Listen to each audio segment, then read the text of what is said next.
Assalamualaikum warahmatullahi wabarakatuh.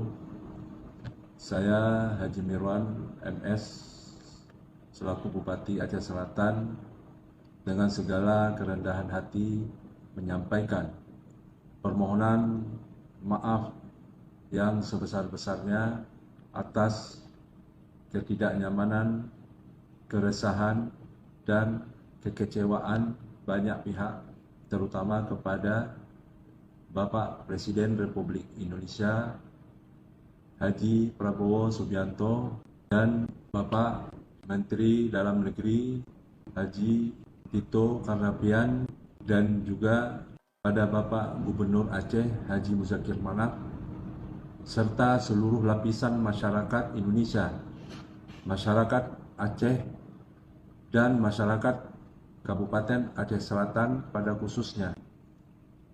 Kami menyadari bahwa kepergian kami di tengah musibah menyita perhatian publik dan mengganggu stabilitas nasional.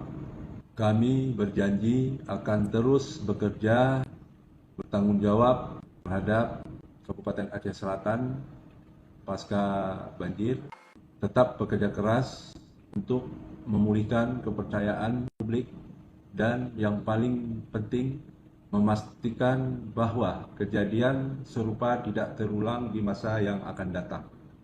Semoga Allah Subhanahu wa Ta'ala senantiasa melimpahkan rahmat dan hidayahnya kepada kita semua.